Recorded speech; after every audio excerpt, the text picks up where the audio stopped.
Ciao. This is Starcade, TV's first video arcade game. Question about favorite authors. Well, we'll find out. Actually, you won't get one about favorite authors because there's not a favorite author on the list. Sorry. Rob Walch, everybody. I'm already disappointing him with the game that's sweeping a teeny tiny portion of the planet. It is, of course, Wheel of Stuff. For people who have not heard this before or don't know, basically I found a decision maker app in the App Store and I filled it full of stuff. And then we have guests on, and we, hang on a second, because I'm trying to reset. There we go. Have guests on, and we spin the wheel of stuff, and we ask them questions, and then they tell us their stuff.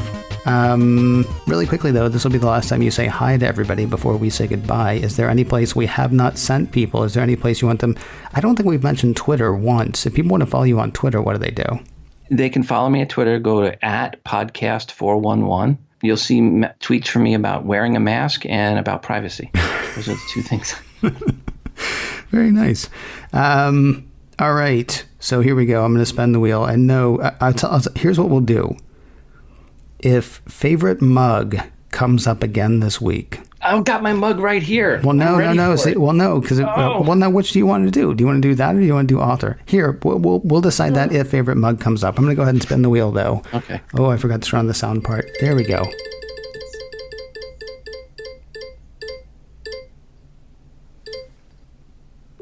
I'm tired of this repeating. One place, Rob Walch. One place. I don't know if it's one place you want to end up. I don't know if it's your favorite place on earth. I don't know if it's the place that you feel like everybody should go, but you now get to talk about one place. If I say to you, one place, Rob, you say... NCAA National Championship game, watching the Dayton Flyers that should have happened this past year if it wasn't for the pandemic. Okay, that feels like an event more than a place. Yeah, it was Atlanta. Okay. Wow, really? Is Atlanta where you want to send everybody? Atlanta. Yeah, I know. Really? Sorry. It's hot. It's hot and occasionally violent. I mean, I like it well enough. It's okay. Peachtree Paws is a great place to stay. I stayed there like 30 years ago, I think. All right. That's your place. It was my place. All right. Man, this is going to be a short game. It's going to be like that. All right. Hold on. Worst job you've ever had. What is the worst job you've ever had? It's the worst job than anybody's ever had. And you know what is people saying, oh, I had a bad job. I had a worse job than you're going to say, Rob. No, you did not. Okay. I cleaned the bathrooms at a biker bar. That's pretty bad. Why did you have a job at a biker bar? I got a job when I was 16 years old, and it was a biker bar near me called Silver Fox Lounge. Nice. Ted was the owner, and he hired me. I paid me $10 a day cash to come in at like 5 in the morning because bars close at 4 in New York. Right. And I come in in the morning at 5 in the morning for 2 hours, get $10 to clean the bar. And that included cleaning the bathroom and the bar. And it was a dive biker bar. What part of New York? Long Island. Oh, wow. Okay. Wow. There's a biker bar in Long Island? I know. Long Island's a big place. That's I know. a few. Yeah. Okay. All right. Interestingly, I had my worst job, I think, was similar but different and around a similar time. I was 17 and my job was going to offices and cleaning plants. Cleaning plants is not near as bad as pulling feminine hygiene products off the wall. Okay. Physically, I agree with you, but here's the thing. You're 17, right? You're what's the best way to put it? Your body's waking up, Rob, right? Mm-hmm. Plants get really dirty. They get really dirty, like dust and stuff, because apparently the guy who ran the plant service hadn't had somebody out to wash the plants for quite a while. And so you end up looking like your arm's been dead for about a year. Not shriveled, but like gray and rotting, it looks like. But you're going into offices, so there are all these 20-something young women who are dressed like beautifully for like an office. And, your acne, you're in shorts because it's like 108 degrees outside. And you're just covered head to toe in dust. I mean, it wasn't a hard job. It was socially debilitating. Okay. Well, I guess that's not as... I'm not comparing it. I'm not comparing them. I'm just answering the question for me. I'm not saying my job was worse. Your job was absolutely worse, especially because that sounds like a sub-minimum wage that you were getting paid. No, back then, off the books, $10 an hour, 1984, 83, 83. All right. It was 83. You say so. Yeah, it was good money. But you know what? I never studied harder in my life that next year when I went back to school. Yeah. So I was my studying habits really kicked in after that job. Because I was like, this is not what I want to do for the rest of my life. Understandable. Spinning the wheel one last time. I mean, not last time ever, but last time for this game. Unless you give me one of those 3-second answers again, in which case we might have to go one more.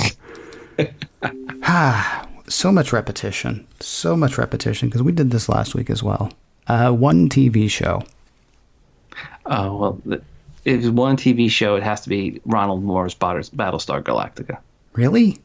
Yeah. All right. Ronald Moore's Battlestar Galactica. It's the greatest show ever. Really? All right. Tell me why. The writing.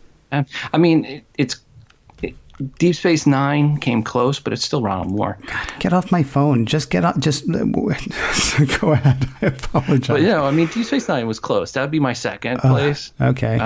Right. But the Battlestar Galactica, just the writing, everything, the twists, and then being able to listen to it, the podcast that Ronald Moore was doing while he was releasing the show, so you could really actually realize that they didn't even know who the five were, and until they rolled them out, until they worked it out. So that was just fun, just watching that show as it was released on Sci-Fi Channel, and just I don't know, it's just great writing. Everything about it was great. It didn't go too long. They ended it when they needed to end it. The end didn't disappoint you? I mean, let's not tell people what it is, because one time on a similar show to this, not the exact show, I think it was on Mission Log. One time on Mission Log, I said something about, so the part in Dune where this happened. And Steve Sheridan actually wrote to me. He was like, I just started reading Dune, so thanks. And I'm like, dude, actually, it's been 50 years. I actually spoiled something on Battlestar Galactica on Podcast 411. I was interviewing somebody, and it was a couple months after the episode had aired, and we talked about one of the characters dying. Yeah. And Evo Terra, I don't think he's ever forgiven me for that.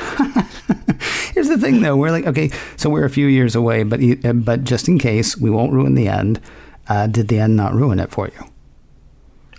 No, I like the end. Really? Because actually, that's cool. I mean, no, don't say why. Let me put it this way. Yeah, that end was a lot better than Battlestar Galactica in 1984 when the original series tried to take it. 84? No, dude, the first one was like 1970 something. They did Battlestar Galactica in 1980.